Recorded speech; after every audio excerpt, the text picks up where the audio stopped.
Thank you so much, ma'am, for joining me in this podcast. Hmm. I will start with the first question. You studied at Lady Shri Ram College, one of India's most influential institutions for women. Hmm. Looking back, what did your time at LSR mean to you, both personally and intellectually? I thought it was a great, 3 years that I spent in Lady Shri Ram College in New Delhi. Also, I think one of the additional advantage was that we were also staying on campus. I was a, hosteler, Hostel, yeah. so I was staying in the hostel. So, and if people who have been there know the campus, that the hostel and the college are stones throw from each other. So I think we were continuously on campus, and also interacting with two batches above us, because when we entered, we are first First years, years. and we made so many friends across disciplines, because the hostel, I think, also allows you to do that, and then you also have the day scholars. I think we also had a fabulous principal, Dr. Meenakshi Gopinath, at that point in time, and a most wonderful faculty that we had, and the way the whole college system, the methodology of teaching was concerned, there was both learnings that came from professors and also a lot of peer-to-peer learning. It was almost, at that point in time, we would crib that it was almost like a school extension of the school. It was hardly any college, but I think the way the whole institutional experience was structured, I think it really opened my horizon, because I was coming from a small town. And then I realized that everybody else who was coming from a small town was a topper like me. So it was like the creme de la creme of Right. people. I loved the library. I loved the cafe, because Definitely the yes, cafe. because we had some very good people in the library who actually enabled you to access books, that and the wealth of knowledge that there was. Also, the cafeteria ensured that we never got bored of being there and studying. So I think the discipline, the intellectual climate, the ambience that that institution gave me of being on campus all through. The return to home was also a return to the same campus. And the intermingling, I think, with a lot of people, the diversity that the campus offered in terms of age, community, pan India experience, the wealth of friends that I carry back today, the cross learnings from different disciplines. I remember a lot of people from the psychology department would make us guinea pigs for their experiments, and that actually enabled, or incited a little spark in me to understand human psychology, which is very essential for the kind of administrative work that you do. I also remember that because I was preparing for the civil services, I started writing from for the competition success and won several awards. And there was a particular time in my life when I came back from the holidays, my one of my essays had got the first prize, and when I opened my door to the single room that was in third year, my whole room was flooded with fan mail. So I've had some very nice experiences. I also managed to do a lot of leadership thing. There was a lot of extracurricular. I wrote for the magazine. I participated in Tarang. We went across college festivals in Delhi, Rendezvous in IIT. I thought the grooming up that happened because of what the campus was offering, what the college was offering, and even the fact that it was part of the Delhi University, access to Delhi University knowledge system through the people, through the notes that circulated at that point in time. Uh, I thought it was very good for me to learn from the climate, the environment that was created, from the ethos. And I can also tell you that a special award that Dr. Meenakshi Gopinath instituted for me, I was the first recipient of that award. It's called the Dr. Meenakshi, the Principal's Award for inculcating academic ethos in the college, which I received at that point in time, was only I think something that I had received in immense measure from the college itself. So I carry all those memories, and I've also, because of what I received from LSR, from my alma mater, I've also served on the executive committee of the ex LSRs, and I'm almost on a daily basis very much involved with the fact that I keep observing what is happening in LSR. Right. I'm in touch with the principal. I'm in touch with, in fact, even the former, all the principals. So it's very nice to belong to an institution. The sense of belonging that Most even definitely, even ma'am. so after so many years of my being away, I'm connected through you now. And yesterday I read this very nice news about 10 girls from LSR making it to the Civil UPSC services, civil yes. services exam. The results have just come out. So it's very heartening to see the college do well, and the students do brilliantly well and make very good transitions, because it's a social science Right. college. To be able to make transitions from education to employment is very, very heartening for me to see. Most definitely, ma'am. In fact, LSR has carried that legacy Hmm. right from your Hmm. time to our time in Hmm. Hmm. 2020s. Hmm. So, and again with ELSA also, I mean, I also take so much pride in the Hmm. fact that, we have such a vibrant community of Absolutely. women. Yes. So, and again, LSR has historically been more than just a college. Hmm. It has often been seen as a space where women learn to occupy intellectual and public space with Hmm. confidence. Hmm. So, my next question is, how did that space prepare you for entering more male dominated professional institutions later on? So very, your grooming does not only happen in the college. College shapes you in many ways, because you move from being a teenager to an adolescent, and then you are, ushered into the world, which is where you learn your livelihood. But your grooming also happens right from the day you are born, in your parental place, in the village in which you grow up, in the town, cities you grow up, and schools that you study. So fortunately, or unfortunately, whatever, I studied in school. My first school, of course, was a co-ed, but my later schools were not co-eds, and I studied in an all-girls St. Patrick's Junior Mm. College, which is a CJM school. It's a convent. And I then moved from one convent, one school, to another school called LSR, which is again all girls, and then I moved to JNU, which was a co-ed thing. But my grooming and parenting at home, actually, we've not made any discriminations in terms of gender, religion, Right. community, caste, race, ethnicity. I've not been brought up like that. So for me, it really didn't make much of a difference that I was studying in a girls' thing. And today, when I look back, I think the sisterhood of women, Right. I'm very fortunate.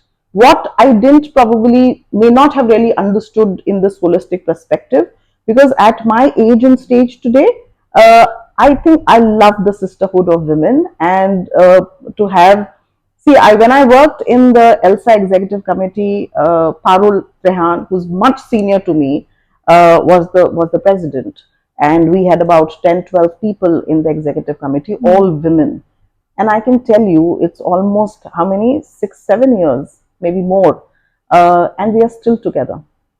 That That's entire wonderful. gang of Elsas is still together. We do lunches, dinners, we meet up, we exchange notes. So I think what LSR taught me was expertise in my subject domain, which was history at that point in time. It gave me confidence to negotiate the academic discipline of history. It also gave me a lot of confidence through the extracurricular activities that happened. And I, for 2 years, also was the convener of the Speakers Forum, where I got speakers, very prominent speakers in different disciplines from outside for the hostelers, and the speakers had dinner with us. So I think we were engaging with the world. We were not really isolated. We were engaging with the world, and doing little things, and doing things in a community. Making posters for organizations that we were not heading, doing the ground level work for people, for our seniors. And look at my seniors 2 years ahead of me at that point in time. A bunch of them are in the film industry today, and very, very prominent actresses, script writers, and because I was interested in theater, elocution, debating, and all of that, poetry writing. So they continue to be my friends today. my juniors. So, you know, it was not just people 2 years senior to you, but also people 2 years younger to me. And they have been such great support systems, such great friends, and their families today are also friends. So I think the confidence comes from learning from people, from subjecting yourselves to the exposure, Right. and the lived experience of belonging to a place and learning from the people, making friends. See, learning and education is completely a matter of how you, what is it that you want in your life. And I think I'm very, very blessed to have a cohort of 5 years that was available to me. And through the LSR network, the cohort has even become larger now. And that could only happen, I could belong to this cohort and interact with all these people because I was able to get admitted in a college like LSR, which actually left no stone unturned in terms of grooming you. The fact that it was perhaps the only college that I know of where the principal actually took college assemblies, where she read out from books, where she motivated you with life lessons, and the kind of work that we did in NSS, in NCC. Also, the fact that I picked up another second language because the college had a language module which you could pick up. I learned self-defense module in my second year in LSR.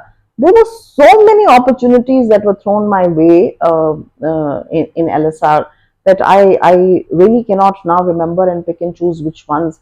Music appreciation courses that were held, film appreciation courses, Right. which really helped me when I came and started working in culture and tourism because I was able to carry what was in my RAM memory in terms of what I had learned from speakers. I remember Mr. Pashricha has taken a class on photography, and that instilled somewhere an interest in photography. So much the college was able to do in terms of cross networking with people and getting us these snippets of workshops that happened very, very religiously. And because we didn't have to go anywhere, there was no travel. Right. We were not wasting time in travel. We were not wasting time in being in a PG or anything. We had all the time to do all of these things which are available. And I can tell you by today's standard, my mother often tells me that your school fees were more than your college fees. You know, so in terms of accessibility and affordability, also it really suited our pockets. I mean, a lot of people I know today all came from tier 2 cities at that point in time. It was not the metropolis which was present. So I think that kind of a geographic intermingling and diversity really, really positioned me for the job that I do because my job as a policymaker, as a civil servant, is also to intermingle with people without any prejudices and biases, and that we never had in my grooming, but whatever angularities might have been also got processed during my stay in LSR because we just networked across people and we were humbled because we all had to work and come together in groups and deliver projects and do a lot of social work. So I think that also prepared me for the life that I lead here as part of the civil service. That's Yes. very wonderful, ma'am. In fact, once you enter LSR or any girls' college, for that matter, it does open a Pandora box of Yes. opportunities Yes. for you. Yes. Today in LSR, There were no distractions. today we have public policy clubs also. Students are taking initiatives themselves Yes. to open these things, engage with each other. And of course, as you mentioned, the pan-India exposure that you have in the campus, it's very wonderful to you know just connect with people. You know, today wherever I go, any city I go, I just have to look at my Facebook and see if there is a lady from LSR who's in that Right. city, and I can tell you, I studied abroad in Berkeley, and in that one little city, I had so many friends from LSR who studied with me or who were junior to me, and because of which a foreign country didn't feel like a foreign country. And when they were giving me a farewell when I was coming back, I mean, largest number of LSR gang, and today we have chapters. Right. LSR has chapters. I set up one in Jaipur. ELSA has a very prominent chapter in Bangalore. Delhi has several chapters, Delhi, Gurgaon. You have one chapter in Dubai, you have a chapter in London. So I think it is all because of the people that came out of LSR and then reached prominent positions and then were able to extend the table and connect, and the alumni support, I think, Right. is very, very structured in LSR, which is very, very heartening to do. There are a lot of colleges who do it. Stephen does it, Mayo does it.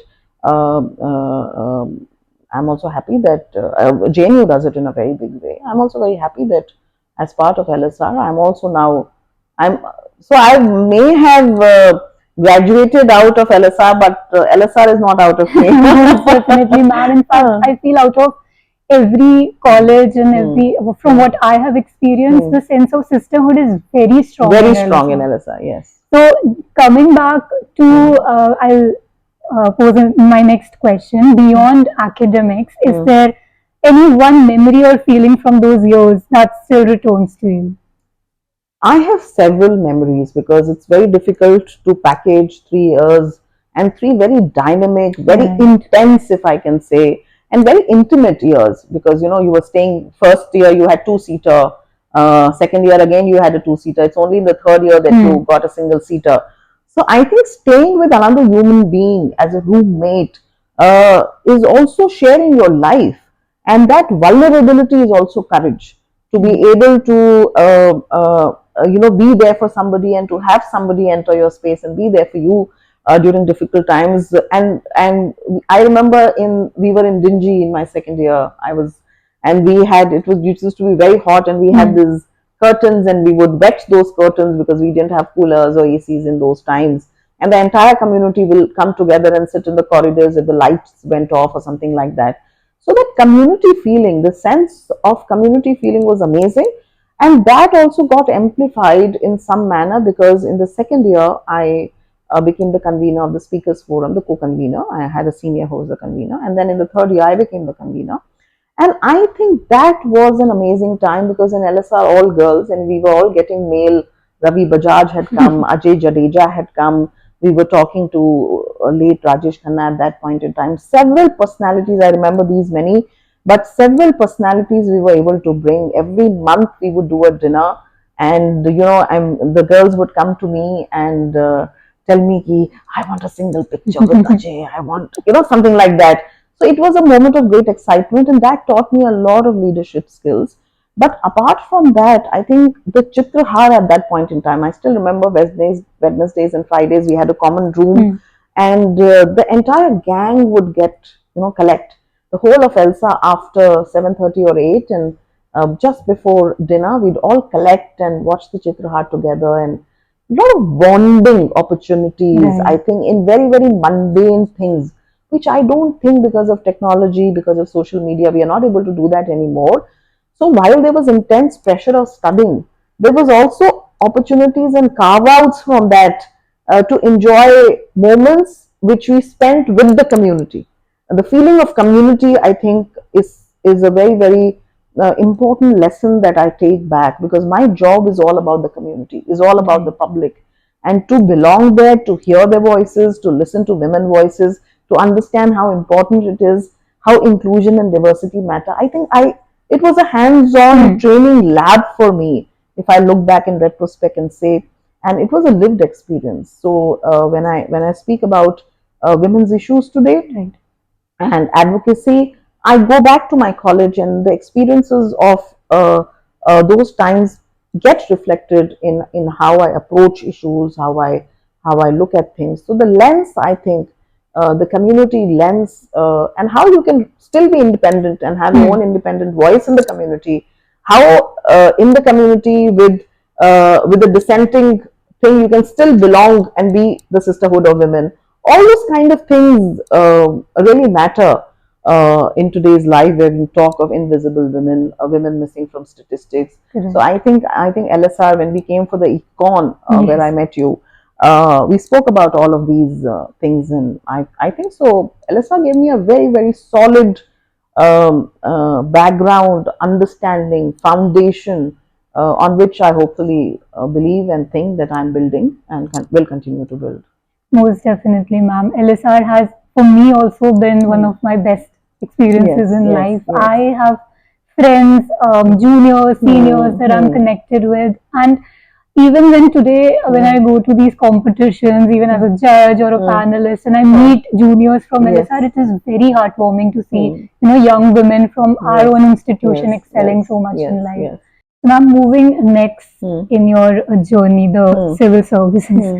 So, the civil services journey is often Hmm. described as an examination of knowledge. Hmm.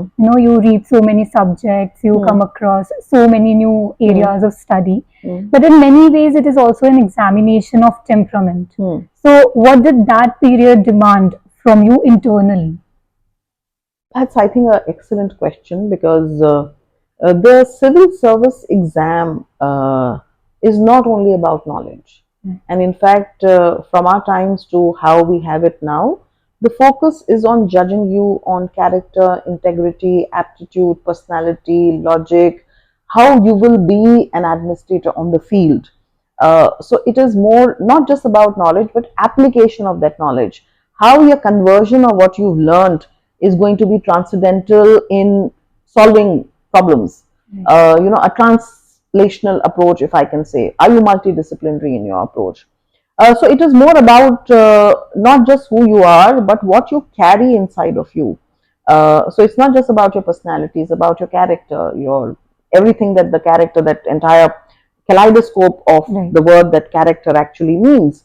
And I think because the journey of clearing the exam is also very arduous, it's a very intense experience. It's long, it's almost a year long, year and a half long process from filling the form to the prelims, to the mains, to the interview, and then getting the results out.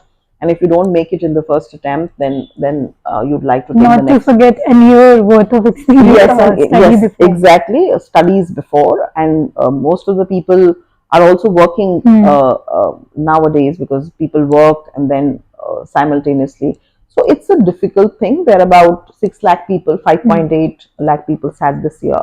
So approximately 6 lakh people sit for the exam, and about 1,000 people. Right. So the conversion from people actually applying and getting through is the gap is very, very large.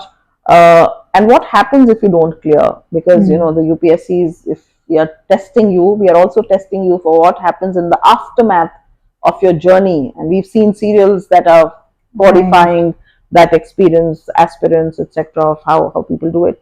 So I think which is right, because there is no bigger exam than life.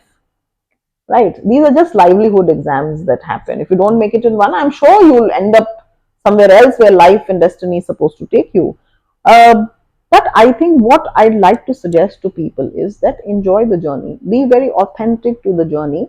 And the journey begins not 1 year before, the journey begins when you're born, how you are groomed, when you wake up and realize, and you have your mental faculties working, and you realize that, okay, this is what I want to be. The journey begins from there. You have to groom yourselves to be a civil servant, or for that matter, a doctor, an engineer, an actor, a singer, anything, cricketer, sports person, whatever. Uh, Reason for that is that you have to know yourselves first before you can be available to the world.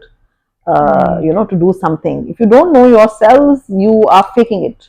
And then there are a lot of people who actually realize their heart is not in the corporate job. They'll go stay in the hills and teach people in the rural areas, right?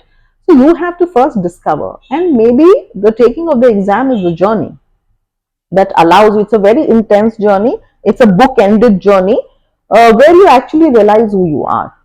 I also say that you don't become a civil servant only by clearing an exam. The exam you may think as the last end of the staircase, but I think it's the beginning of the staircase, because just by taking an exam, you only enter the hallowed portals of the civil service, but the becoming of an officer comes with that lived experience of living it every day and going through the motion of what it means to be an officer and grooming yourselves, learning from the exposure, learning from the people, because you are in service of the citizenry. That makes an officer.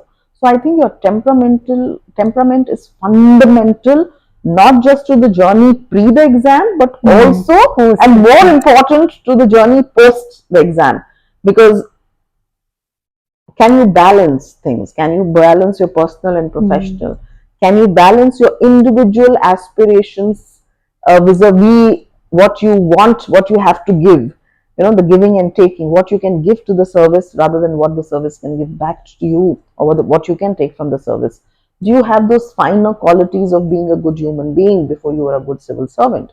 I think these are all issues that come from your attitude, your aptitude.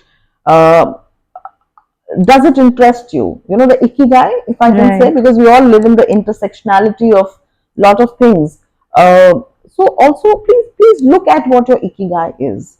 Because there are a lot of people who are doctors who take the exam, engineers who take the exam, and they come into the service.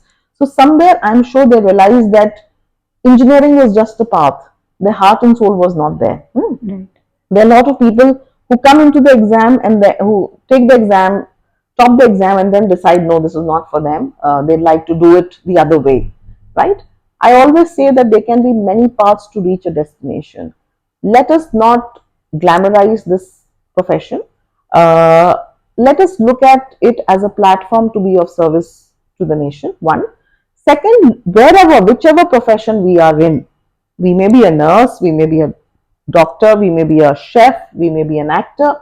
Let's stand at the pinnacle of that profession, wanting to give the best to that profession and becoming the best in that profession, delivering your best in that profession, because the country is served by many different professions.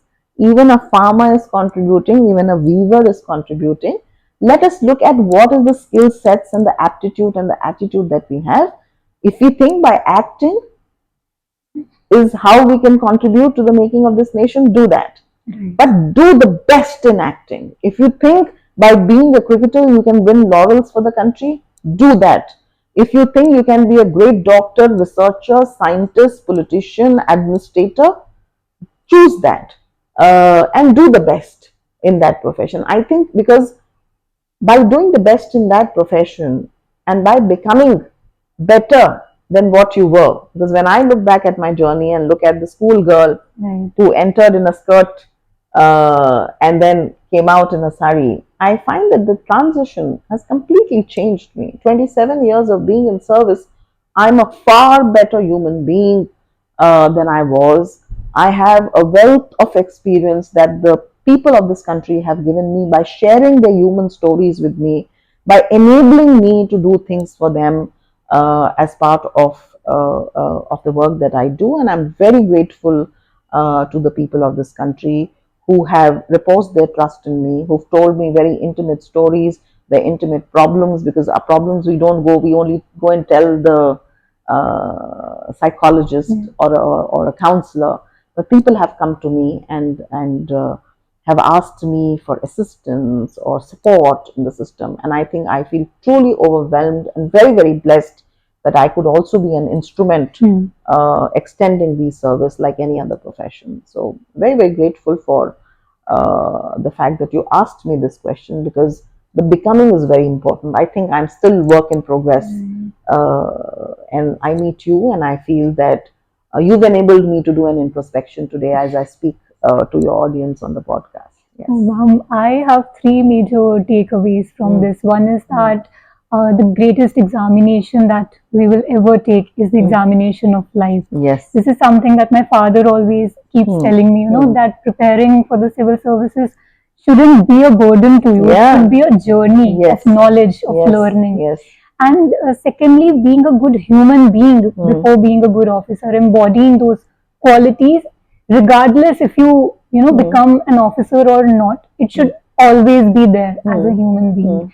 And thirdly, of course, the becoming and the entire progress. I feel it is a never-ending, unending journey. In fact, the progress keeps on happening. My grandfather, he's retired from Central Secretariat Services, and even today he takes so much interest in what I am studying, what I am reading, and he keeps asking me things.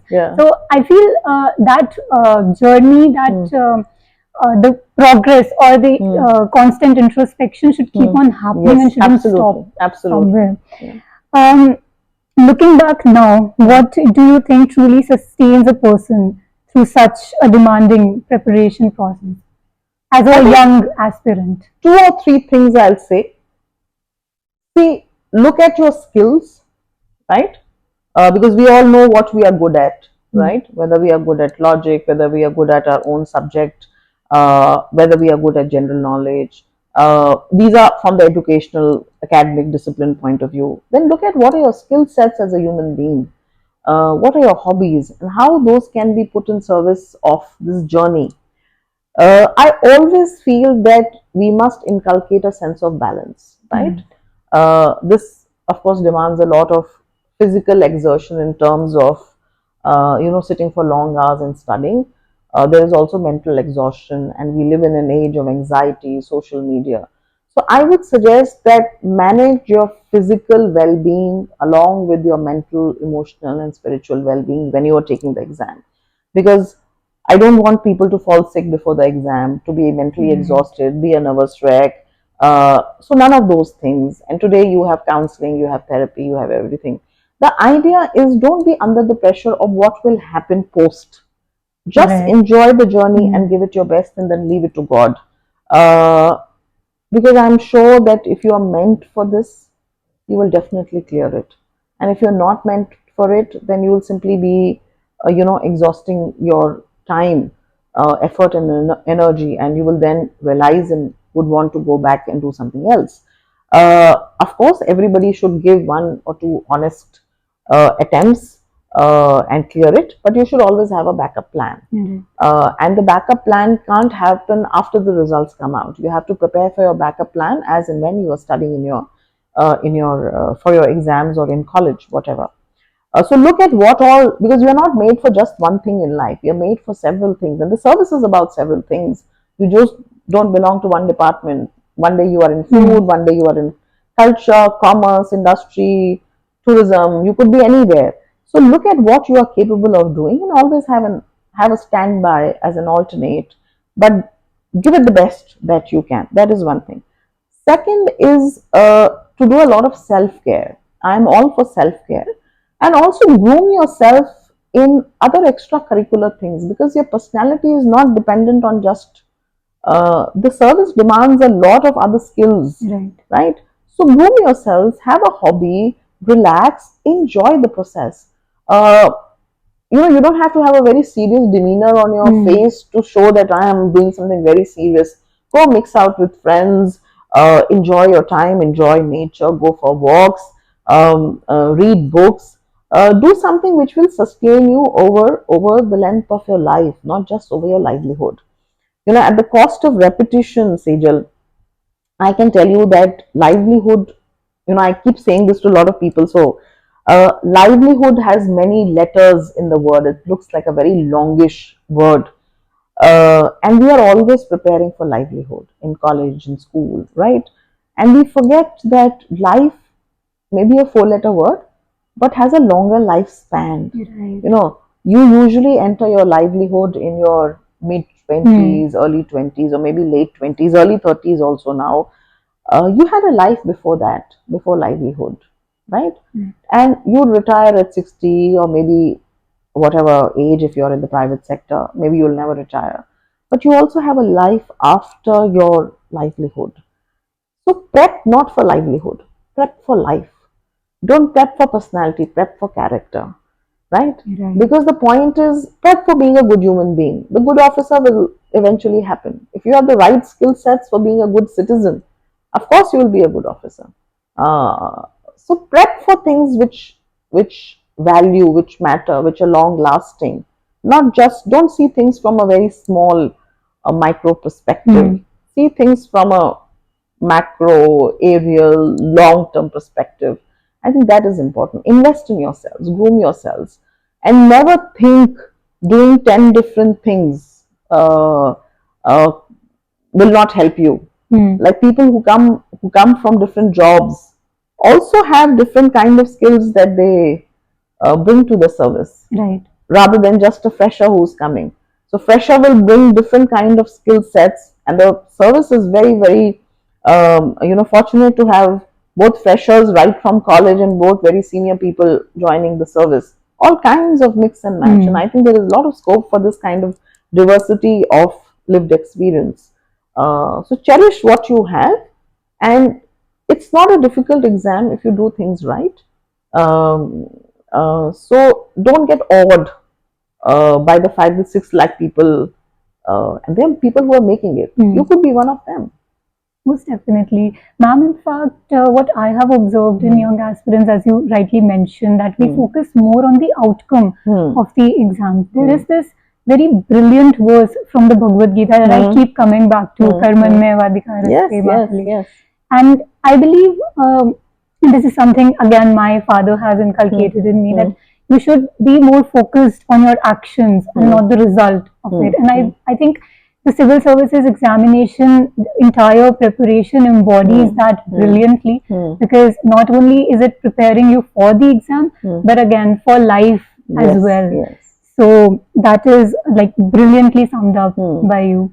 So like, in a film, like if life is like a film, the livelihood journey is like a teaser, right? The UPSC exam is just a teaser, right? If you can do well in the teaser, you are kind of prepped for life. If you don't get anxious, if you don't feel bad, sad about not making it, then you are prepping for life, because life will throw you bigger challenges than a UPSC exam can throw you.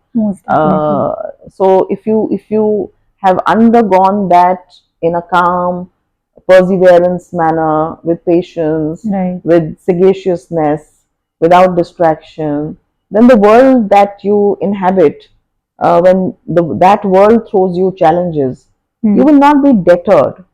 So I think one of the, like in the army, you do a lot of physical drill to prepare you. I think the UPSC, the system of this 1 year exam taking, also prepares you for things that you will face in the civil service. It's a very level playing field.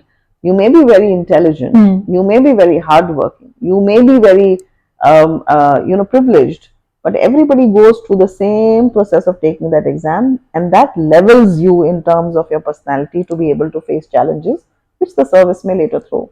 Right. I have been interacting with a lot of ex-UPSC aspirants, and my friends, rather, from my college days to now working in different fields, and they briefly prepared for the exam as well, and I see that change in them, the kind of mindset that they have, the resilience, the grit that they have developed. So again, as you mentioned, it does prepare you for the bigger challenges in life. So if you don't make it, you would have become a better person in the process of taking that exam. You'll be better prepared for things that you may face later on. So even take that as what you say, prasad, of the fact that you were privileged enough to be able to go through that entire cycle. Most definitely. So moving ahead in your journey, you have spent 27 years in public policy and administration. When you reflect on this long journey, what have been the most defining experiences for you? To pick and choose any from a 27-year-old journey would not be really doing justice to the long years that I've spent and different positions that I have held. But I think the process itself has been very, very rewarding. I always say that I am a daily wager. My job is, I look at my job as a daily wager. I come every day and try and do my best, deliver my best for the day, and then go back. The only reward is the satisfaction I derive from a work well day, a work well done in a day. There used to be readers. I was a guzzler of Reader's Digest when I was a child. And there used to be a page which says "all in a day's work," right? And I see my life like that. So I try and fill my day and try and do my best. My days are very intense because I'm a multitasker. I like to do too many things in a day. And I believe in taking things to the logical conclusion. That I think is a skill set that I've acquired. I love the exposure that this job gives you, because today you are doing ITDC, yesterday you were doing tourism, DG tourism, then you were doing culture before that, you were doing. So, the multiplicity of experience, exposure, industries that you meet, the people that you meet with diverse thought processes, experiences, understanding of the same issue, how layered it is, and how inclusive it is at the same time, to look at policy making and look at implementation in the ground. So, our journey in the civil services, the way the civil service is defined, is also very interesting, because first they make you implement a policy and gather, because you work in the field in your first 9 to 12 years, and then you can come for a central deputation, and then you come and start making policies and looking at policies from that wider perspective. So I think it's very beautifully designed, and I think I have seen a lot of personal change in me as a human being and as a professional, because of the canvas that this service throws open to you. There has not been one moment, if I can say, and it would not be an exaggeration, one moment of monotony in the job that I do. Because if I'm bored sitting on my desk, then I can go in the field and do an inspection, go meet people, do industry consultation, do a meeting. So there is so much of diversity in the job itself, so much of skill set, so much of interaction with seniors, with peers from different services, the public itself, the industry. I think I'm just open for all the learnings. I'm a very curious cat, and so much of knowledge that just flows to you. You just have to be open. It's like an open window. All the winds of everywhere will just blow into your house, but you have to be discerning of, because you can't take in everything. You have to be discerning. So the job gives you that skill to discern. When a PSU comes to you, you are able to look at the person, look at the PSU, and in a moment whether the ask is a genuine ask or not. So I think these are skill sets that I've acquired. And crisis management, working on deadlines, living on the edge of things, working to deliver something, because you never know when you'll be transferred out. So doing your best every day really keeps me on the angel edge, if I can say, of wanting to deliver and doing my best every day. There's an adrenaline rush, if I can say, in how I approach the service. And then with that Josh, if I can say, over the period of years, a lot of hosh, because you can then do strategy, you can do timing, you can do diplomacy, you can look at things and connect the dots, break the silos, and look at convergence. So I think the exposure is beautiful, and I don't think I'll ever would want to trade the work that I do here for anything else in the world. I'd like to be in service of this nation forever in whatever capacity, because I think that just by being in the presence of another human being, you are opening yourselves to learning so much. And here you are in service to 1.5 billion people, to 9 billion people of the world. It teaches you so many things. I'm not a student of marketing, but I've learned marketing by subjecting myself to teams that do marketing. I've learned data analysis, statistics. I self-taught physics when I was Secretary Science and Technology, because I thought that I need to be able to speak in that language and lingo. So I read a lot of physics, underwent trainings to understand the various theories and various principles of physics. So I think architecture, design, my interests have grown in these fields, ecology, law, writing manuals, drafting contracts. I've learned all this on the job. These are skills that people actually pay institutions and companies to learn, and I've just by being in a job and being subjecting myself to the learning, I've learned a lot from juniors, peers, people who are subject matter expert in these fields, and I'm very, very grateful for what this service has to offer. If I were to say in one word, I think the range and exposure, and the lived experience. You are always doing DIY. You are at the forefront of DIY in this, because you have to do everything with your hands. Right, ma'am. I believe in more ways than one. Civil services offers Yeah. that dynamic canvas and these Hmm. plethora of experiences. Yes. And as you mentioned, being in the service of the civil, so that is also one of the most cherished experiences being in the services.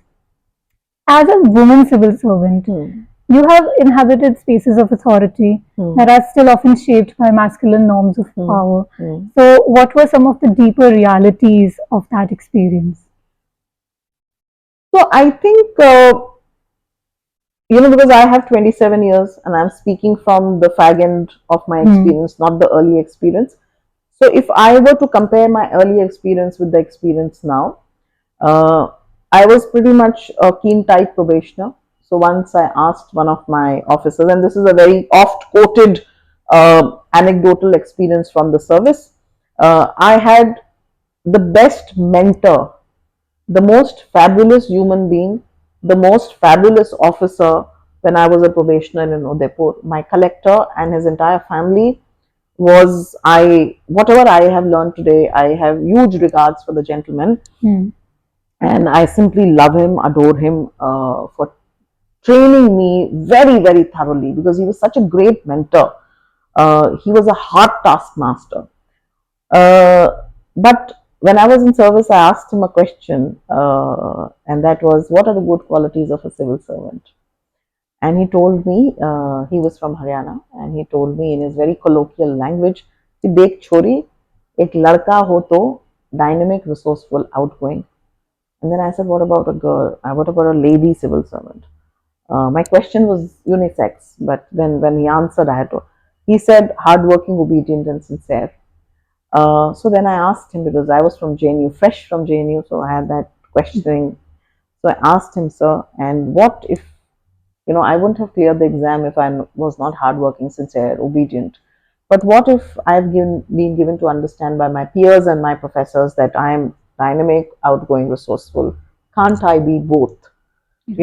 Because this is a question that women also ask, because your marriage and responsibilities of motherhood clash with your peak in the civil service, because that's the time that you have to be SPs, DFOs, or collectors in the field, and that's when you are also, recently married, becoming a mother in the process, or a lactating mother, your responsibilities.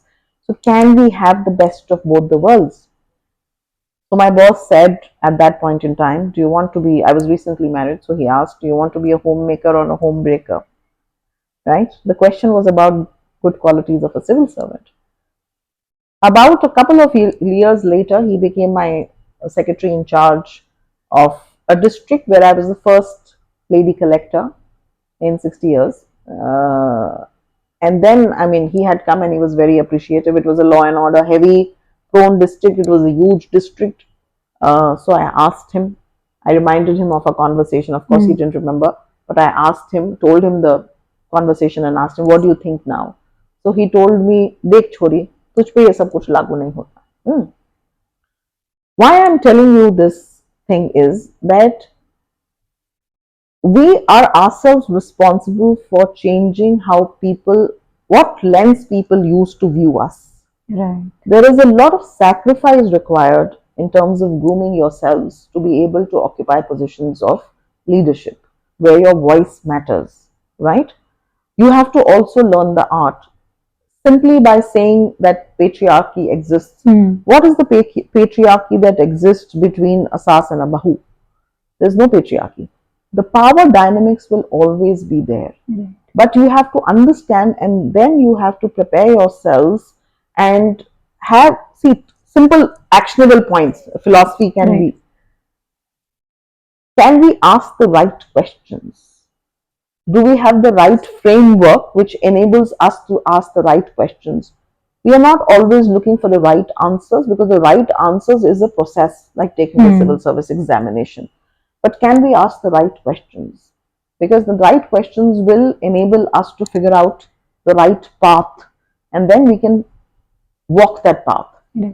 I've also, in my long years of service and life, realized that conflict will not lead to anything, right? And at the end of conflict, you will have to collaborate. So use the right set of questions to ensure that conflict turns into collaboration, right? And policy advocacy becomes policy, right? So I can tell you a lot of examples from my life, and you have to have the courage to take the first step without bothering to see if anybody else is walking behind you. Right. I can give you several examples of having done that and reached here, because success is not what you see at this point in time after 27 years of the job. It is what you have been consistently doing from day one of the service, Right. without seeing any instant results. But ultimately, that instant results grow with each time you stand for yourself, right? And I think one thing that my mother taught me, that don't be bothered about the noise. It is not that we will always be successful. We'll have failures, right? We will not always be able to do things that we wanted to do. Our tenures will get truncated, and we'll have to go and do another job, another position. But continue to strive. Don't worry about where you are. Don't work hard to ensure that you can be on this position, that position. Whatever position the Sarkar gives you, have the gurda, have the courage to occupy that position, and look at what you can do standing there. Right? So if you are in Antarctica, look at what you can do from there for the world. If you are on the tropics, see what you can do. If you are in the middle of the forest, see what you can do. Our positions will be like that. Don't look at the glamour, because glamour is what you call in philosophy Maya, no? Right. Don't get awed by glamour. If everybody is awed by glamour, there is bhed char. You are unique like your bio metrics, or your iris. Then if you are unique, why are you following that herd mentality and getting involved in the glamour of this job, that posting, this thing? No. Service is, enjoy the joy of service. When you're putting mehndi on somebody, even on yourselves, if you're putting mehndi on your left hand, your right hand will also have imprint of that mehndi. Right. When you're doing something for somebody, there is a byproduct that comes to you in the form of those little mehndi, stains. That byproduct could be joy, that byproduct could be satisfaction, that byproduct can be your own growth, that byproduct can be validation from society. You don't need it.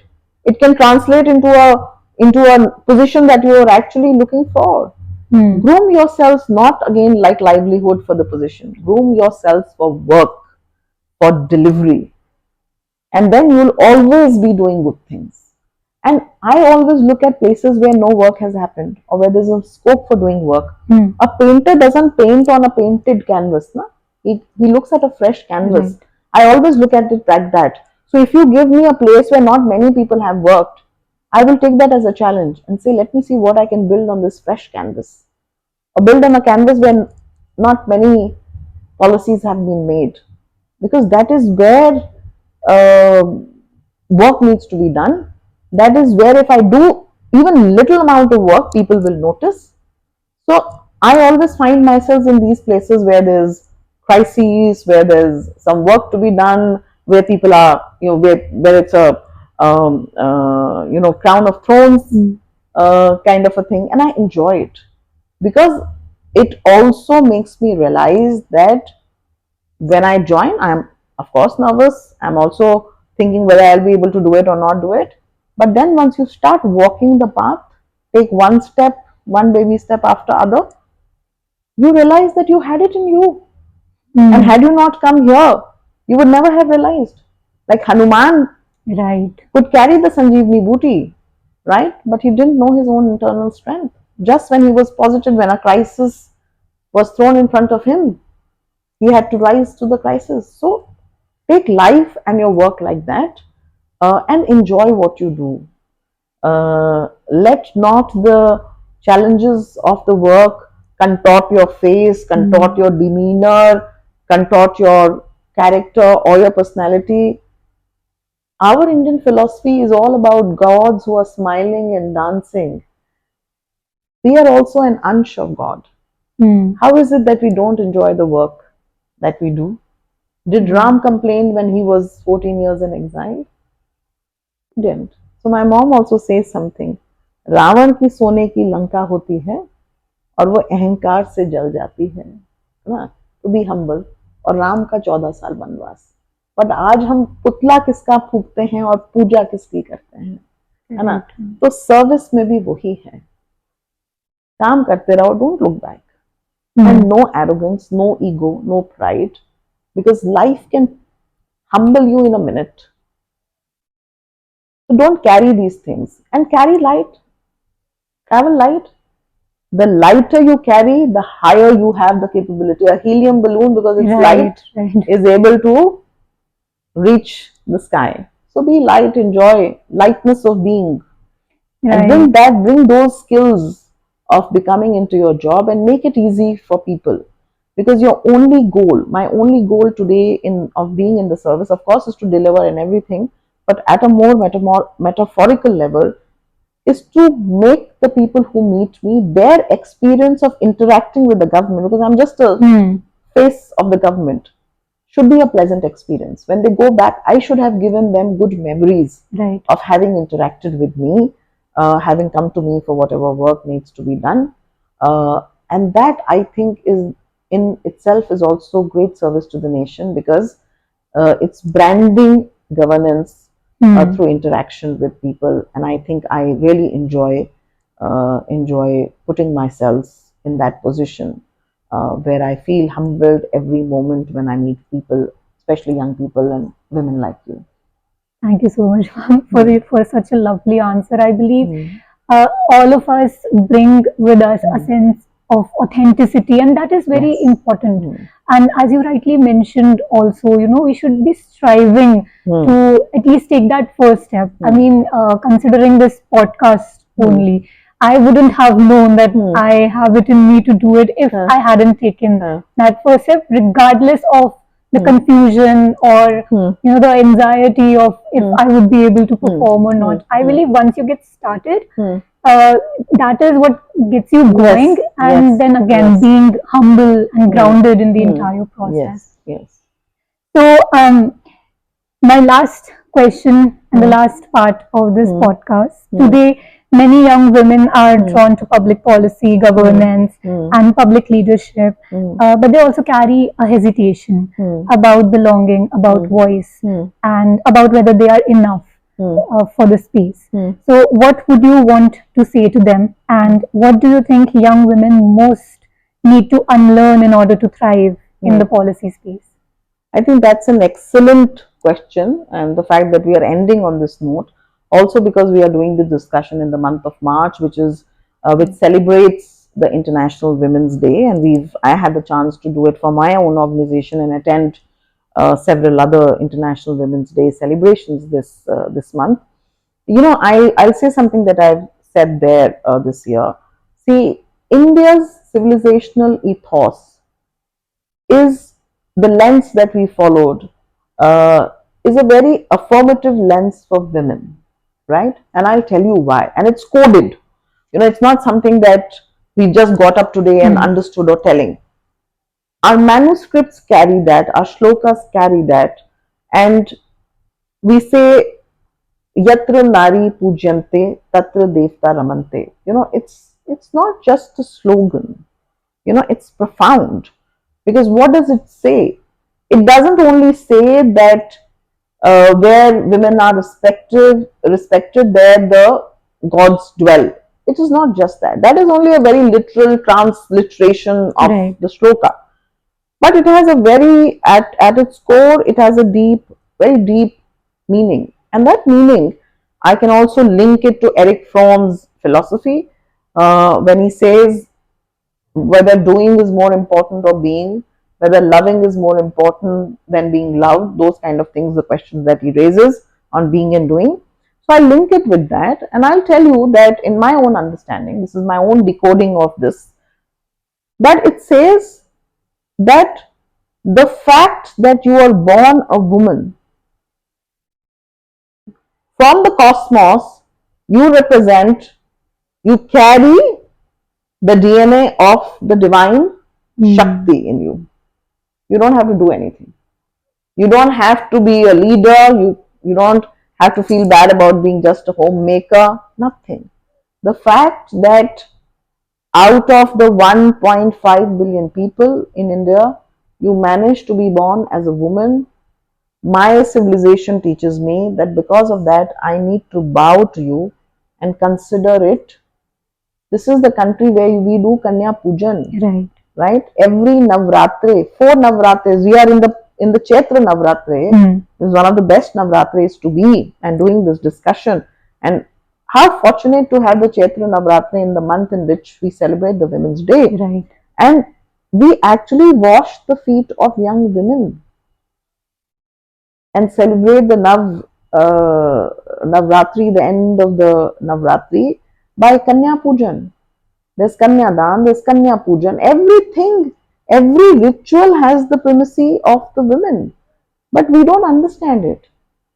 It says that you don't have to do anything. You are Devi incarnate just by being born, by being, by simply existing, not by doing. Doing is Sone pe Suhaga. Doing is cherry on the cake. But if you are not doing, if you are choosing not to do, you have autonomy simply by being born. You need to be venerated. You are worthy of veneration. Where in the world would you find a philosophy which is 5,000, 10,000 plus years old, which recognizes women? Right. Right? We had Vidushi women, intelligent women who had conversations with men. Right. We've read about them. Right? So, I mean, I don't see why women should feel, we should drop our colonized mentality, drop our Victorian morality, which the colonizers, the British, got us, and look at what the Honorable Prime Minister says about the Panchpran, and look ourselves afresh. We are the land which talks of Purush and Prakriti. We talk of Shiv as Ardhanareshwar. I am a Shiva Bhakt. What does it mean? That this humanity can only be serviced if the divine masculine and the divine feminine, the Purush and the Prakriti, the male and the female, the nature and the culture, they all come together. Right. The materiality of the world and the spirituality of the world come together. There's so many layered meanings to it. So, women's voices have got lost in the process because our minds, our education systems have got colonized, and I think we need to extricate ourselves from that. And the easiest way of doing it is to make the invisible women visible in statistics, so that policy makers like us can do evidence-based policy making, so that you can become good policy demanders or advocates for us. Look at tools that have not been utilized before for voicing your words. And voicing words doesn't mean raising your voice. It means make yourselves visible in statistics where you don't appear. Do what the world is today saying. Do gender-specific data collation. The Econ conference comes to light, which LSR did a couple of months back, to talk exactly on these points, that it is very, very important. Speak up for yourselves, get counted, because what is measured gets done. Right? So become a part of that. Also, why this is important for women, we spoke of the sisterhood of women, belongingness, because this country, this world belongs to everybody equally, and our country talks a lot of financial diversity and inclusion. 10 years back, the first program that this government started was financial inclusion, and it was addressed to women who were to open bank accounts even with zero balance money. That was addressed for women. Soon thereafter, hashtag Nari Shakti, women's empowerment became a big theme of the government. And in 2018, Nari Shakti, which is a Hindi word, actually became a word in the Oxford English Dictionary in 2018 and became the word of the year from a vernacular international language. So I think there is enough and more in terms of policy that the government is doing, but enough and more will never be enough for the simple reason because there's so many issues. We're a big country, there's a lot of local happening, and women have to keep telling policymakers, sometimes women itself, because in the women also there's a range. There are married women, there are single women, there are women single by circumstances, women single by choice, right? Women with nuclear families, women with children, married women with no children, married women with pet parents. This range. Right. So you have to make policy making looking at this range. And how do we know of this range? Through statistics. Right? So I think I'm a great believer in what data can do apart from technology. So I think we must look at all of that because the new age that we are entering, that we are already a part of, the creative economy, we keep speaking.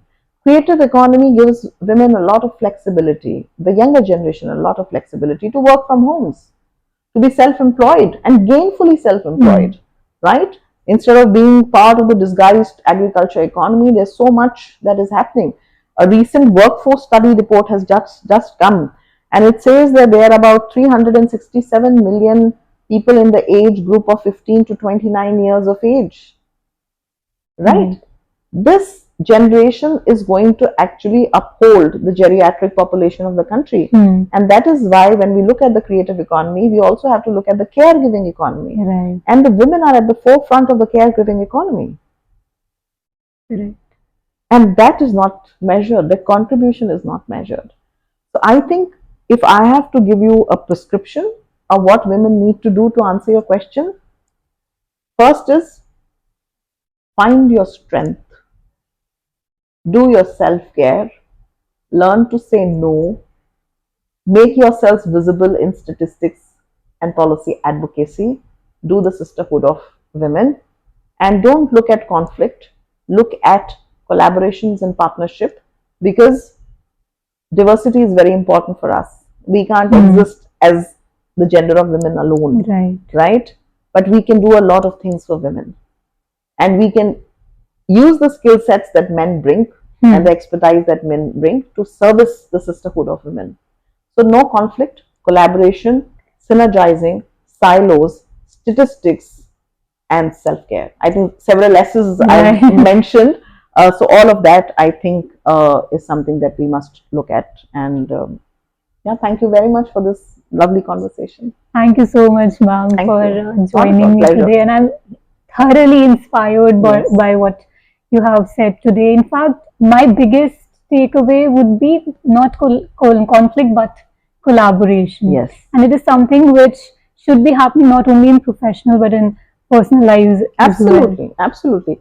See, marriage is the biggest collaboration, right? Correct. So your personal and professional, if you can learn to navigate these spaces with a lot of collaboration, with policy advocacy, authenticity, vulnerability, I'm sure we are able to navigate the whole world. Thank you so much. Thank you so much. Very, very, very nice to be speaking to you. Thank you so much, ma'am, for doing this. Not at all. Pleasure.